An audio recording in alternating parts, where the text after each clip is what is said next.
সমুদ্রের ধারে দাঁড়িয়েছেন কখনো? অনেকে দাঁড়িয়েছেন, ওখানে কিছু চোরাবালি থাকে, আছে চোরাবালি আছে। এই চোরাবালিতে কেউ যদি ডুবে যায়, দেখা যায় যে আস্তে আস্তে তার হাঁটু, তারপরে তার কোমর, তারপর বুক আস্তে আস্তে ডুবতে থাকে। আমাদের অবস্থাটা এখন এমন হয়েছে যে প্রথমে আমাদের উম্মাহ, এই দেহটা একটা চোরাবালিতে পড়েছিল, পরে তার প্রথমত টাকনু পর্যন্ত ডুবেছে। সে হাত পা ছড়াছড়ি করছে, আমাকে বাঁচাও, আমাকে উঠাও। চারপাশে উম্মার অনুসারী মানুষরা ছিলেন, তারা বলছে নড়াচড়া করবেন না, নড়াচড়া করবেন না, নড়াচড়া করলে আরো ডুবে যাবেন, ওইভাবে থাকেন। উম্মাহ বেচারা এভাবেই ছিল। তারপর আস্তে আস্তে আস্তে আস্তে তার হাঁটু পর্যন্ত ডুবে গেল। সে অস্থির হয়ে ছটফট করছে, আমাকে বের করো, আমাকে বের করো, আমি ডুবে যাচ্ছি। আশপাশের মানুষ বলছে রিল্যাক্স, নড়াচড়া করবেন না, নড়াচড়া করলে আপনি ডুবে যাবেন। এভাবে আস্তে আস্তে কোমর, আস্তে আস্তে বুক, এখন গলা পর্যন্ত ডুবে গেছে। এখনো উম্মাহ চিৎকার করছে, আমাকে বের করো, আমাকে বের করো, আমি ডুবে যাচ্ছি। আশপাশের মুসলিমরা বলছে নড়াচড়া করতে যায় না, নড়াচড়া করতে যায় না, ওইটাও ডুবে যাবে। কে টেনে তুলবে একে? এখন যারা আশপাশে আছে এই দুরবস্থায় এবং এই দায়িত্ব পালন করে নাই, আল্লাহ পাক অচিরে তাদেরকে সরিয়ে দিবেন ইনশাআল্লাহ, কোনো সন্দেহ নাই। নতুন কোনো কওম আসবে ইনশাআল্লাহ, নতুন কোনো প্রজন্ম আসবে ইনশাআল্লাহ, যারা এই উম্মাহটাকে আবার তুলবে ইনশাআল্লাহ। এবং আমরা জানি, আমরা আখিরুজ্জামান স্টাডি করে দেখেছি যে বিশ্বের সামনে এমন সময় আসবে যখন ঈসা ইবনে মারিয়ামকে আল্লাহ পাক নামাবেন, এবং এই বিষয়ে কোনো সন্দেহ নাই। কথা বুঝতে পারেন নাই? পৃথিবীর কোনো শক্তি তাকে আটকাতে পারবে। আল্লাহ পাক এটা বলে দিয়েছেন, সিরিয়ার দামেস্কের সাদা মিনারের উপরে দুইজন ফেরেশতার কাঁধে ভর করে ঈসা ইবনে মারিয়ামকে আল্লাহ পাক পাঠাবেন। হাদিস এভাবে এসেছে, তার চুলগুলো ছিল ব্রাউন কালার এবং অনেক কাঁধ পর্যন্ত লম্বা। চুলগুলো দিয়ে টপ টপ করে পানি পড়তে থাকবে, দেখে মনে হবে মুক্তা ঝরে পড়ছে। আল্লাহ পাক এমন কলুশন লাগিয়ে দিবে যে পুরো ওই জায়গাটা ধসে যাবে। পৃথিবীর 3টা বড় বড় ভূমিকম্প বাকি আছে এখনো, তার মধ্যে একটা হবে পশ্চিমা বিশ্বে, আর একটা অবশ্য পূর্ব দিকে যেখানে আমরাও থাকি, আরেকটা হচ্ছে আমাদের আমিরুল মুমিনিনদের দেশে, দুবাই, আরব কন্টিনেন্ট। তারা আমাদের এখন আমিরুল মুমিনিন না, অনেক মানুষ তাই মনে করে যে আরবিতে কথা বললেই আমিরুল মুমিনিন, কাবাঘর একটু ঘষা মাজা করলেই আমিরুল মুমিনিন। সুবহানাল্লাহ, আপনি এক চোখ দিয়ে দেখেছেন, আপনার ভিতরের চোখ অন্ধ। মানুষ দেখবেন আত্মহত্যা করে মারা যাবে বেশি বেশি, বাবার খোঁজ নিবে না সন্তান। কিয়ামতের আলামত জানতাইলি দালামাতু রাব্বাতুহা, দাসী মনিবকে জন্ম দিবে, মা বাবার সাথে দাস দাসীর মতো আচরণ করা হবে। টাকার জন্য, সম্পদের জন্য মানুষ ভাইকে হত্যা করবে, বোনকে হত্যা করবে, ছেলে বাবাকে হত্যা করবে, মাকে হত্যা করবে। এগুলো সব কিয়ামতের আলামতের হাদিস। এগুলো আপনি বাস্তবতা মিলিয়ে দেখেন, 100% মিলে যাবে। এগুলো চলছে এখন। বুদ্ধিবৃত্তিকভাবে আমরা আজকে ইসলামের শত্রুদের কাছে পরাজিত। প্রথম পরাজয় হচ্ছে বুদ্ধিবৃত্তিক। আজকের দিনে বাংলাদেশের মাটিতে যদি কেউ মুসলিম থেকে খ্রিস্টান হয়ে থাকে, আপনি কি খবর পেয়েছেন? তারা কি ফেসবুকে এসে লাইভ করেছে, পিকচার তুলে দেখিয়েছে যে আজকে আমি একজনকে খ্রিস্টান বানালাম, আজকে একজনকে কাদিয়ানি বানালাম? দেখিয়েছে? দেখায় নাই। কিন্তু আমরা পান থেকে চুন খসলেই সবাইকে দেখানোর জন্য বেশি ব্যস্ত হয়ে যাই, আর এগুলোতেই আমাদের বিপদ ডেকে নিয়ে আসে। এত বেশি আবেগ ভালো না, ভালোবাসা ভালো জিনিস, অতিরিক্ত আবেগ ভালো না। আল্লাহ পাক আমাদেরকে বাস্তবতা বোঝার তৌফিক দান করুন। বাস্তবতা আমি আপনাকে দেখাচ্ছি। বাস্তবতা হচ্ছে এই যে বাংলাদেশের 90% মুসলিম, দেখবেন তার মধ্যে 90% 5 ওয়াক্ত নামাজ পড়ে না। এটা হচ্ছে আপনার বাস্তবতা।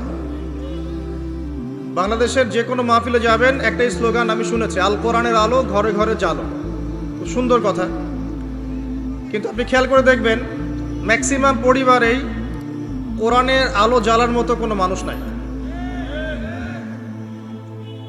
আপনি জরিপ করে দেখবেন যে 90% মুসলিমের মধ্যে কতজন মানুষ বিশুদ্ধ করে কোরআন তেলাওয়াত করতে পারে? আপনি দেখবেন 80%ও পারে না। কিন্তু এই কোরআনের জন্য জীবন দিতে চায়, সেই বইটা সে অর্থসহ পড়তে পারে না। বাস্তবতা এক জিনিস, আর যা দেখছেন এগুলো আরেক জিনিস। এগুলোর মধ্যে কোনো মিল নাই, এগুলো বাস্তবতা। যারা নামাজ পড়ে 5 ওয়াক্ত, তাদের মধ্যে কতজন জামাতের সাথে নামাজ পড়ে সেটাও একটা বিষয়। এখানে গিয়ে পার্সেন্টেজ আরও কমে যাবে। যারা নামাজি ব্যক্তি, তাদের মধ্যে কতজনের রিজিক হালাল, এটা আরেকটা বিষয়।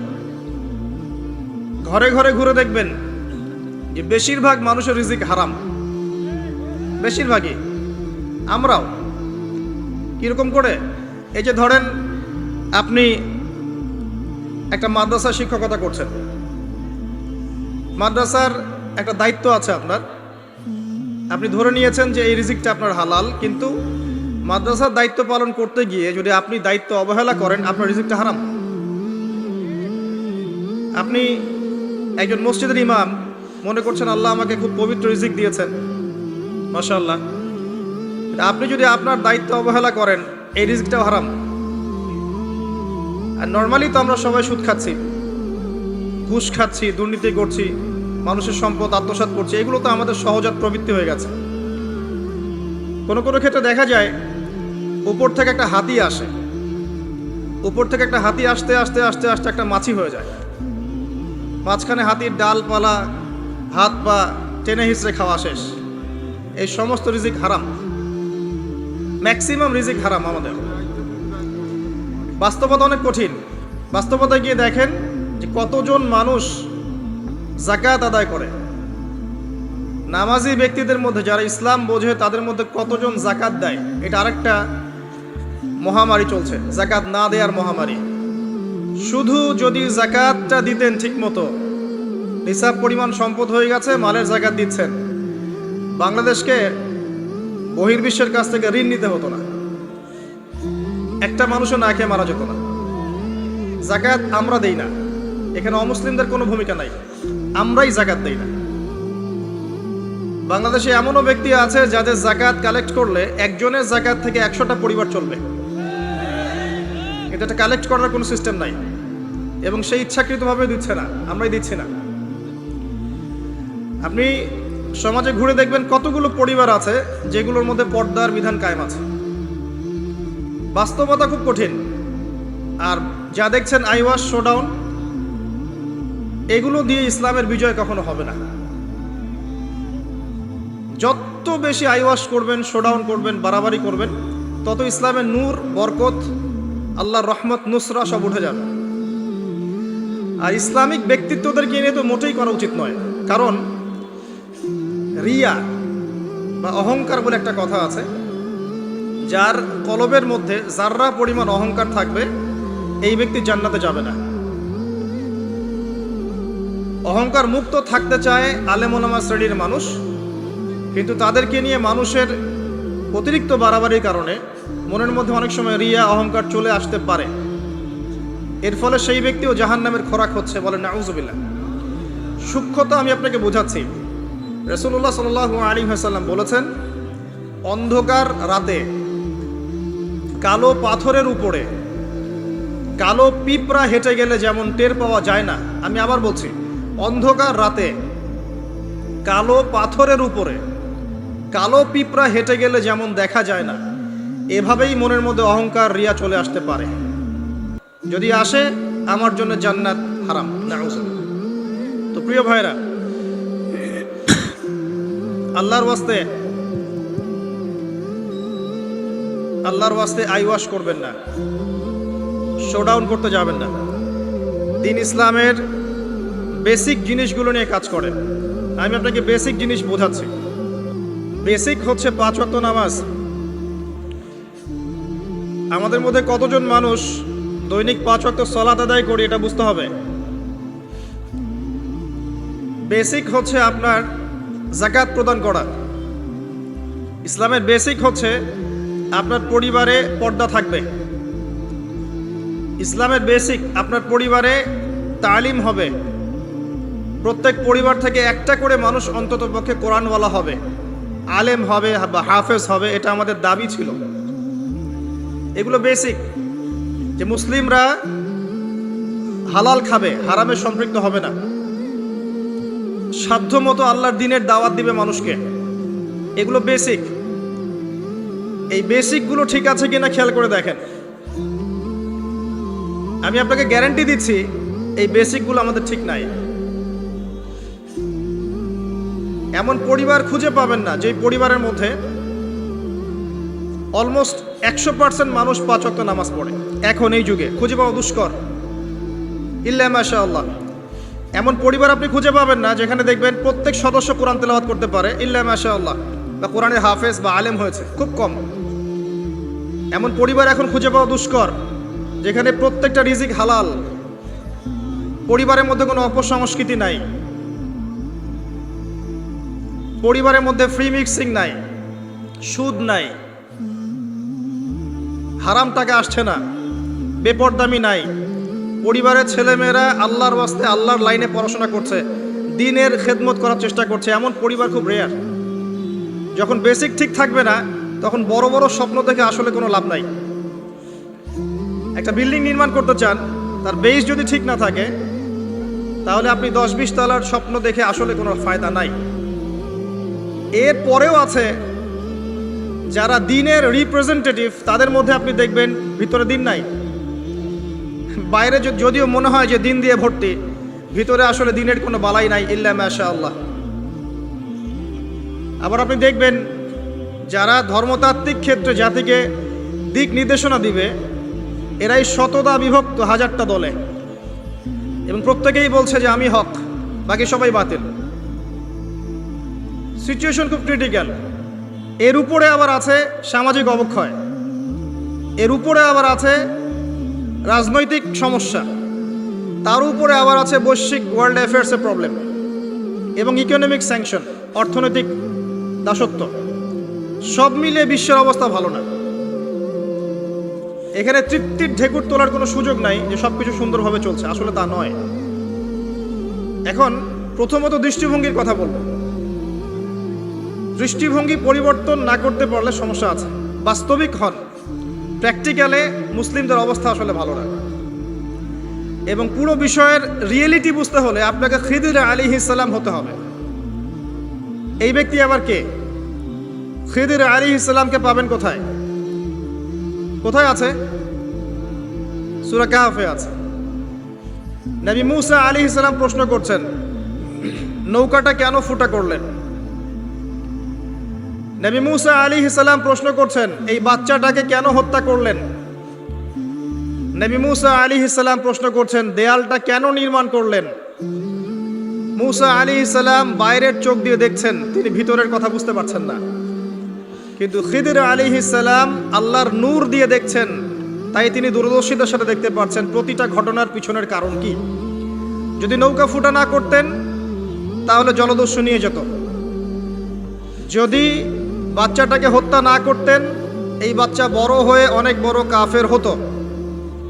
যদি এই দেয়াল নির্মাণ না করতেন, এই দেয়ালের নিচে রাখা সঞ্চিত সম্পদ এতিম বালকরা পেত না। ঘটনা কি পড়েছেন কখনো? এই ঘটনা কারা কারা পড়েছেন? হাত তোলেন দেখি। এই হচ্ছে বাস্তবতা, হাত নামান। এই ঘটনাটা একটা আপনাকে এপিস্টিমোলজি দিবে। এপিস্টিমোলজি মানে হচ্ছে জ্ঞানতাত্ত্বিক দর্শন। এটা একটা ফিলোসফিক্যাল থট, জ্ঞানতাত্ত্বিক দর্শন, এপিস্টিমোলজি, জ্ঞান তত্ত্ব। মুসা আলাইহিস সালাম বাইরের চোখ দিয়ে দেখছেন। এখনকার পুরো বিশ্বের এডুকেশনাল ফিলোসফিটা এরকমই, সবাই বাইরের চোখ দিয়ে দেখতে চায়। কিন্তু খিদির আলাইহিস সালাম ভিতরের চোখ দিয়ে দেখতেন। তিনি বুঝতে পেরেছেন কেন নৌকা ফুটা করতে হবে, কেন এই বাচ্চাকে হত্যা করতে হবে, আর কেন দেয়াল নির্মাণ করতে হবে। এটা মুসা আলাইহিস সালাম বুঝতে পারেন নাই। অতএব এই বিশ্বে যদি আপনি প্রতিটা বিষয়ের সমাধান চান, সলিউশন ফাইন্ড আউট করতে চান, রিয়েলিটি বুঝতে চান, তাহলে আপনাকে এক চোখ দিয়ে দেখলে হবে না। শুধু বাইরের চোখ দিয়ে দেখলে আপনি সব বুঝতে পারবেন না, ফুল স্টপ। শুধু বাইরের চোখ দিয়ে দেখলে আপনি সব বুঝতে পারবেন না। আই রিপিট, শুধু বাইরের চোখ দিয়ে দেখলে আপনি সব বুঝতে পারবেন না। আপনাকে আল্লাহর নূর দিয়ে দেখতে হবে, আল্লাহর কলব, আপনার জাগ্রত কলব দিয়ে দেখতে হবে। যেমনটা খিদর আলাইহিস সালাম করেছেন। বাহ্যিক চোখ দিয়ে আপনি সব কিছুকে দেখলে মনে হবে যে বিশ্ব এগিয়ে যাচ্ছে, কিন্তু ভিতর দিয়ে দেখলে, আল্লাহর নূর দিয়ে দেখলে বুঝতে পারবেন বিশ্ব আগাচ্ছে ঠিকই, কিন্তু তার ধ্বংসের দিকে আগাচ্ছে। সময়ের জন্য অপেক্ষা করতে থাকেন, এক পর্যায়ে কথাগুলো বুঝে আসবে ইনশাআল্লাহ। হয়তো এখন মাথার উপর দিয়ে যাচ্ছে, ইল্লা মাশাআল্লাহ। আগে জ্ঞানতাত্ত্বিক দর্শনটা ঠিক করেন। আমাদের দর্শনটা এখন এমন যে চাক্ষুষ যা দেখব সেটাই সত্য, অথবা পরীক্ষা নিরীক্ষা পর্যবেক্ষণের মাধ্যমে যে সিদ্ধান্তে আসা যাবে সেটাই সত্য। এবং আমাদেরকে পশ্চিমা বিশ্ব এটাই শিখিয়েছে, পশ্চিমারা আমাদেরকে এটাই শিখিয়েছে যে পরীক্ষা নিরীক্ষা, যুক্তি, বিজ্ঞান, দর্শন এগুলোর মানদণ্ডে যা লাভ করা যাবে সেটাই জ্ঞান, এর বাইরে জ্ঞানের কোনো অস্তিত্ব নাই। এই জন্যে আল্লাহ তারা বিশ্বাস করে না, কারণ আল্লাহকে দেখা যায় না, সিম্পল। মালায়েকা, ফেরেশতা তারা বিশ্বাস করে না, কারণ ফেরেশতাকে দেখা যায় না। জিন জাতিকে তারা বিশ্বাস করে না, কারণ তাকে দেখা যায় না। একইভাবে রূহ বা আত্মা, স্বপ্নের ব্যাখ্যা, আপনার ঘুম, আপনার কবরের আযাব, মিজান, উলসিরাত, জান্নাত, জাহান্নাম, আগেকার আসমানি কিতাব, নবী রাসূলগণ, কাউকে দেখা যায় না, অতএব এগুলোর কোনো অস্তিত্ব নাই। এটা তাদের দর্শন, এবং এই ফিলোসফি দিয়ে সারা বিশ্ব এখন চলছে। লান নুমিনা লাকা হাত্তা নারাল্লাহা জাহরা, যেমনটা বনু ইসরাইল বলেছিল, সূরা বাকারার দিকে আছে প্রথম দিকে, হে মূসা, আমরা তোমার কথায় বিশ্বাস করব না যতক্ষণ না আল্লাহকে চাক্ষুষ দেখছি। কিন্তু Islamic philosophy different. Islamic philosophy হচ্ছে এমন, ওয়াকুলিল হাক্কু মির রাব্বিকুম, হক বা জ্ঞান, সত্য তোমার রবের পক্ষ থেকে আসে। ফালা তাকুনান্না মিনাল মুমতারিন, তুমি সন্দেহবাদীদের অন্তর্ভুক্ত হও না। সূরা কাফির 29 নম্বর আয়াতে আল্লাহ পাক আরো বলেছেন, ওয়াকুলিল হাক্কু মির রাব্বিকুম ফামান শাআ ফালইউমিন ওয়া মান শাআ ফালইয়াকফুর। হক আল্লাহর পক্ষ থেকে আসে, জ্ঞান আল্লাহর পক্ষ থেকে আসে, সত্য মিথ্যার মানদণ্ড আল্লাহর পক্ষ থেকে আসে, ন্যায় অন্যায়ের মানদণ্ড আল্লাহর পক্ষ থেকে আসে, মানুষের মস্তিষ্ক থেকে বের হয় না। আর আল্লাহর পক্ষ থেকে যা আসে তাকে যুক্তি, বিজ্ঞান, দর্শন এগুলো দিয়ে প্রমাণ করা যাবেই, এটা জরুরি না। এমন অনেক বিষয় হতে পারে আল্লাহর পক্ষ থেকে আসতে পারে যেটাকে আপনি যুক্তি, বিজ্ঞান, দর্শন দিয়ে প্রমাণ করতে পারবেন না, কারণ এগুলোর সীমাবদ্ধতা আছে, আল্লাহর জ্ঞানের কোনো সীমাবদ্ধতা নাই। আমার কথা কি বোঝা যায়? কথাগুলো হয়তো ইয়াংরা বুঝতে পারবেন। আর আমি জানি লেকচার যত আগাবে মুরব্বীরা তত উঠে চলে যাবে, আমি এটা ফিল করেছি আর কি। কিন্তু আমি এটা বিশ্বাস করি আগামী দিনের ইসলামের ধারক এবং বাহক হবেন যুবকরা ইনশাআল্লাহ, এবং যুবতীরাও, এবং আমাদের পরবর্তী জেনারেশন যারা আমাদের ছেলে বা মেয়েরা আসছে, তারা আমাদেরকে দ্বারা যদি খেদমত না হয়, কাজ না হয়, এবং আমরা যদি দায়িত্ব পালন করতে না পারি, আল্লাহ পাকের একটা সুন্নাহ আছে, সেটা হলো সূরা মুহাম্মাদের শেষের দিকে আছে, ইয়াস্তাবদিল কওমান গায়রাকুম, আল্লাহ পাক অন্য কওমকে তোমাদের জায়গায় নিয়ে আসবেন, তোমাদেরকে সরিয়ে দিবেন। আমার মতো অপদার্থ দিয়ে যদি কাজ না হয়, আল্লাহ পাক আমাদেরকে সরিয়ে দিবেন, দিয়ে অন্য বড় বড় স্কলার তৈরি করবেন ইনশাআল্লাহ। আল্লাহ পাকের সুন্নাহ আছে কিছু, ইন তানসুরুল্লাহ ইয়ানসুরকুম, তোমরা যদি আল্লাহকে সাহায্য করো, আল্লাহর দ্বীনকে সাহায্য করো, তবেই আল্লাহর সাহায্য আসবে, অন্যথায় আসবে না। আল্লাহ পাকের সুন্নাহ, আল্লাহর সুন্নাহ এগুলা। নাসুল্লাহ ফানাসিয়াহুম, মানুষ যদি আল্লাহকে ভুলে যায়, আল্লাহও তাদেরকে ভুলে যাবে, এগুলো আল্লাহর সুন্নাহ। ইন্নাল্লাহা লা ইউগাইয়িরু মা বিকওমিন হাত্তা ইউগাইয়িরু মা বিআনফুসিহিম, আল্লাহ পাক কোনো কওমের অবস্থা ততক্ষণ পরিবর্তন করেন না যতক্ষণ তারা তাদের অবস্থা পরিবর্তনের চেষ্টা করে না। এগুলো আল্লাহর সুন্নাহ। তাই আমাদেরকে দিয়ে যদি কাজ না হয়, খেদমত না হয়, উম্মার যদি কোনো কল্যাণ না থাকে, আল্লাহ পাক আমাদের সবাইকে সরিয়ে দিবেন ইনশাআল্লাহ, এবং নতুন কওমকে নিয়ে আসবেন। এমন হতে পারে অমুসলিমদেরকে আল্লাহ পাক ইসলামের সৌন্দর্য দেখিয়ে, ইসলাম কবুল করিয়ে এইসব জায়গায় নিয়ে আসবেন, তারা দিনের খেদমত করবে ইনশাআল্লাহ। কারণ আমরা আগাছা, নিজেকে দিয়েই বুঝতে পারছি, মানুষের দিকে চোখ তোলার, আঙ্গুল তোলার দরকার নাই, নিজেকে দিয়েই বুঝতে পারছি আমরা সবাই আগাছা। আল্লাহ পাক সূরা আরাফের 179 নম্বর আয়াতে বলেছেন, ওয়ালাকাদ যারানা লিজাহান্নামা কাসীরাম মিনাল জিন্নি ওয়াল ইনস, প্রচুর জিন আর মানুষকে দিয়ে আমি জাহান্নাম পূর্ণ করব। খুশি হচ্ছেন? প্রচুর জিন আর মানুষকে দিয়ে আমি জাহান্নাম পূর্ণ করব। কি অপরাধ ছিল? লাহুম কুলুবুন লা ইয়াফকাহুনা বিহা, কলব দিয়েছিলাম উপলব্ধি করতো না। ওয়ালাহুম আযানুন লা ইয়াসমাউনা বিহা, কান দিয়েছিলাম শুনতো না। ওয়ালাহুম আ'য়ুনুন লা ইউবসিরুনা বিহা, চোখ দিয়েছিলাম দেখতো না। উলাইকা কাল আনআম, উলাইকা কাল আনআম, উলাইকা কাল আনআম, এরা হচ্ছে গবাদি পশুর মতো। দে আর জাস্ট লাইক ক্যাটলস, গবাদি পশুর মতো। বাল হুম আদল, বরং তার চাইতেও এরা নিকৃষ্ট। ওয়া উলাইকা হুমুল গাফিলুন, এরা হচ্ছে গাফেল সম্প্রদায়। নিজেকে এমনই মনে হয়, হৃদয় দিয়েছেন আল্লাহ পাক, হয়তো বুঝতে পারছি না।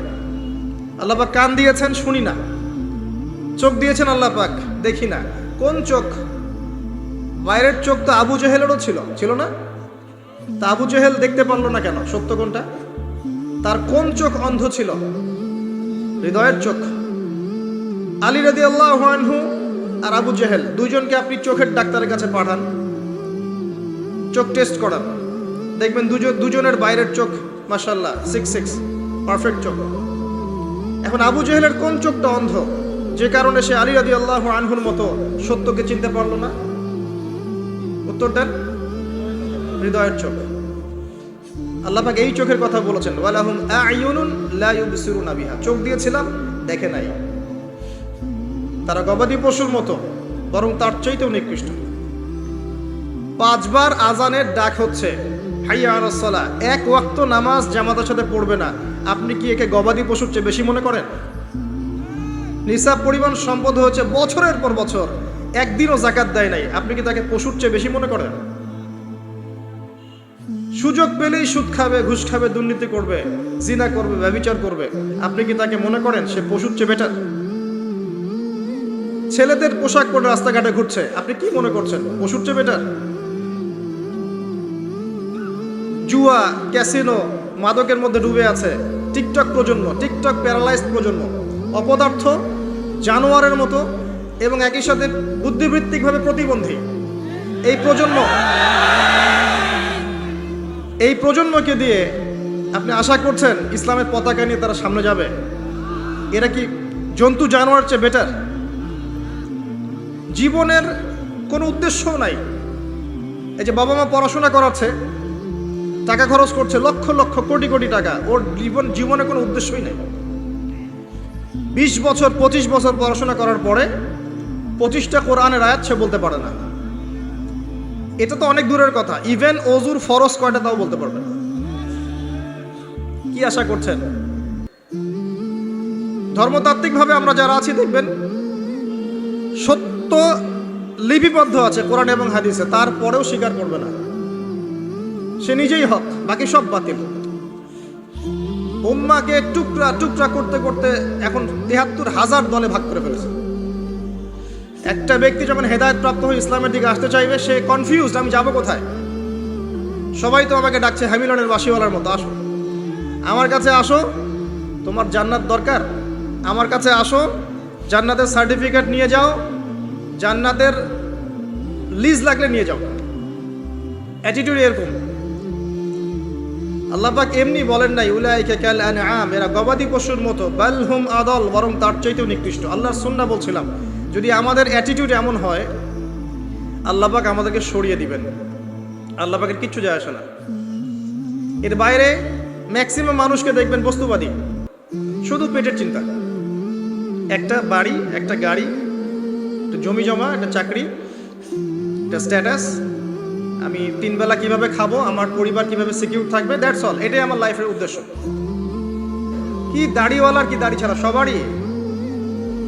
হ্যাঁ, আমরা যারা ইসলামের রিপ্রেজেন্টেটিভ সেজে বসে আছি, এইসব চেয়ারে বসছি, এদের মধ্যে অনেক মানুষ আছে যাদের উদ্দেশ্য দুনিয়া। এবং আমি এটা আরো ভালো বুঝতে পেরেছি এই মাহফিল করতে এসে। তার আগে আমার এগুলো বোঝা ছিল না। এরপরে বুঝতে পেরেছি যে মানুষ আসলে দুনিয়ার নেশা এত সহজে ছাড়তে পারে না। তো কাদের হাতে আপনি ইসলামের বিজয় চাচ্ছেন? আল্লাহু আলাম, আমাদের দ্বারা যদি না হয় আল্লাহ পাক সরিয়ে দিবেন। কেমন করে সরাবেন? তো মহামারী দিয়ে সরাবেন, আরও বড় কোনো ভাইরাস দিয়ে সরাতে পারেন, পারমাণবিক যুদ্ধ দিয়ে সরাতে পারেন, আল্লাহ পাক সরিয়ে দিবেন। আল্লাহ পাকের কোনো প্রয়োজন নাই গবাদি পশু। আমি বলি আপনাকে যে এখানে যে আল্লাহ পাক বলেছেন বেশিরভাগ মানুষকে জাহান্নামের জন্য সৃষ্টি করেছি, তাদের সংখ্যাটা আল্লাহ পাক বলেছেন সূরা সহিহ বুখারীর মধ্যে 4 বার। আল্লাহ পাক বলছেন আদম আলাইহিস সালামকে ডাকা হবে কিয়ামতের মাঠে, তাকে বলা হবে তোমার সন্তানদের মধ্য থেকে জাহান্নামীদেরকে আলাদা করে দাও। আদম আলাইহিস সালাম বলবেন কতজন হে আল্লাহ? আল্লাহ রাব্বুল আলামিন তাকে জানাবেন প্রত্যেক হাজারে, listen to me very carefully, প্রত্যেক হাজারে 999 জনকে জাহান্নামের জন্য আলাদা করে দাও। নাউযুবিল্লাহ। এটা রাসূল সাল্লাল্লাহু আলাইহি ওয়াসাল্লামের সেই হাদিসের সাথে মিলে যায় যে আমার উম্মাহ 73 দলে ভাগ হয়ে যাবে, যার মধ্যে একটা মাত্র দল জান্নাতে যাবে। মা আনা আলাইহি ওয়া আসহাবি, আমি যার উপরে আছি, আমার সাহাবীরা যার উপরে আছে। আর যারা দলে দলে বিভক্ত হয়েছে তারা সবাই এই হাদিসটা দিয়েই বিভক্ত হয়েছে। কি বুঝলেন? জান্নাতের লিজ লাগলে নিয়ে যাও, আমার কাছে জান্নাতের ডিলারশিপ আছে, ভাবখানে এরকম। কোনো কোনো ক্ষেত্রে আমরা আবার মানুষকে সহি করতে করতে করতে সহি ভুল পথেও নিয়ে গেছে। এখানেও সমস্যা আছে, চতুর্দিক থেকে সমস্যা। আপনার ধর্মতাত্ত্বিক দৃষ্টিভঙ্গি দেখেন, পরিবারকে দেখেন, সমাজকে দেখেন, বিশ্বকে দেখেন, প্রতিটা সেক্টরে আপনি দেখবেন অর্থনীতি, ফিতনাময় পরিবেশে আপনি বাস করছেন। এখানে বসে যদি তৃপ্তির ঠেকুর তোলেন যে আমার সব ঠিক আছে, ইনশাল্লাহ আমি মরলেই জান্নাতের সার্টিফিকেট পেয়ে যাব, আমি বিনয়ের সাথে বলবো যে এটা ভুল হচ্ছে, এই চিন্তাটা ভুল হচ্ছে। কিছু প্র্যাকটিক্যাল কাজ আগে করা দরকার ছিল, আমাদের দরকার। তার মধ্যে প্রথমটা হচ্ছে জ্ঞান অর্জন করা। মুসলিম যুবকদের এখন প্রথম কাজ জ্ঞান অর্জন করা। বড় বড় চিন্তা পরে, আগে জ্ঞান অর্জন করেন। ইকরা বিসমি রাব্বিকাল্লাযী খালাক, এই আয়াতের উপর আমল করেন। কি জ্ঞান অর্জন করবেন? যারা মাদ্রাসা লাইনে পড়ছেন পড়তে থাকেন, যারা জেনারেল লাইনে পড়ছেন পড়তে থাকেন। উভয় দিকের যে দ্বিমের মেরুকরণ আছে এটাকে আপনাকে হারমোনিয়াসলি কানেক্ট করতে হবে। যেমন কিছু সাবজেক্ট আপনাকে পড়তে হবে, আপনি মাদ্রাসা লাইনেই পড়েন আর জেনারেল লাইনেই পড়েন। প্রথম সাবজেক্ট হচ্ছে আল কোরআন, এর উপরে কোনো জ্ঞান নাই। আল কোরআন, আল কোরআনের মধ্যে আবার কিছু কাজ আছে। আল কোরআনের প্রথমত তেলাওয়াত শিখতে হবে এবং নিয়মিত তেলাওয়াত করতে হবে। আপনি যদি আল কোরআনের নিয়মিত তেলাওয়াত করেন, আপনাকে কেউ বাধা দিবে? আমরা অনেক সময় আঙ্গুল তুলে রাখি উপরের দিকে, কিন্তু যে কাজগুলো আমরা করতে পারি সেগুলোই করি না। আপনি কোরআন চর্চা করেন, কেউ বাধা দিবে?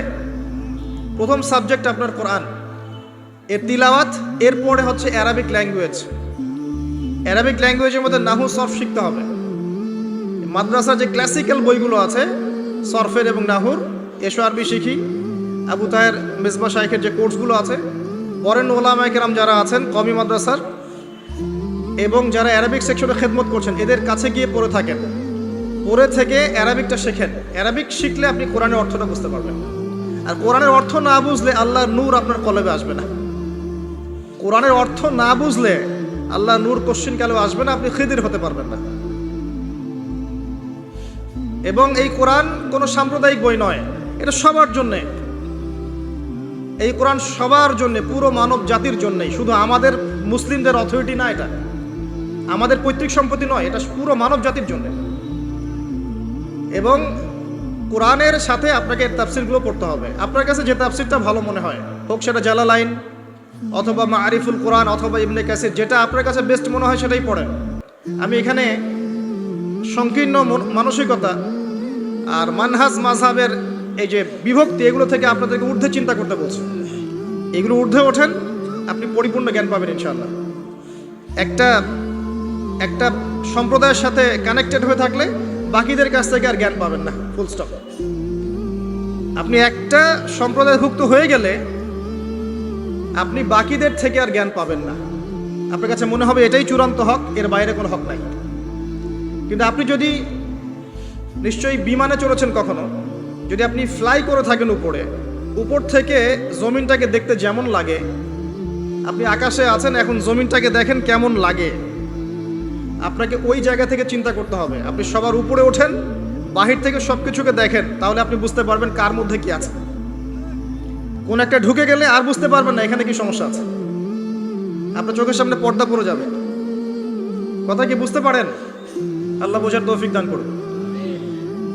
কোরআন শেখেন, তাফসীর পড়েন, আপনি ফিকহি বিষয় উদার হয়ে যান। এখানে কোনো সংকীর্ণতার অবকাশ নাই। ইসলামের বৈচিত্র্য ইসলামের সৌন্দর্য, ইসলামের এই বৈচিত্র্যটাই ইসলামের সৌন্দর্য। কেউ যদি বলে যে এই দল এটাই চূড়ান্ত হক, এর বাইরে হকের কোনো মানদণ্ড নাই, সে ডাহা মিথ্যা কথা বলছে। ফিকহি বিষয়ে সাহাবায়ে কেরাম উদার ছিলেন, যাদের কাছে যতটুকু দলিল পৌঁছেছে অতটুকুর আলোকে তারা তাদের দল বানিয়ে নিয়েছে। কিন্তু এর মাঝখানেও একটা উম্মাতুন ওয়াসাতা আছে, মধ্যম পন্থায় চিন্তা আপনাকে করতে হবে, সংকীর্ণ মানসিকতা থেকে বের হতে হবে। ওই আব্বাসীয় খেলাফতের সময় যখন মঙ্গোলিয়ানরা আক্রমণ করেছিল বাগদাদকে, এই জায়গাটা ভালো করে বোঝেন। যখন মঙ্গোলিয়ানরা আক্রমণ করেছে বাগদাদকে, তখনও কিছু মানুষ বসে বসে ঝগড়া করছিল, বাহাস করছিল যে কাকড়া খাওয়া হালাল না হারাম। আমার কথা বুঝতে পারেন? কাকড়া খাওয়া হালাল না হারাম এটা নিয়ে বাহাস করছিল। অলরেডি মঙ্গোলিয়ানরা হামলা করে দিয়েছে।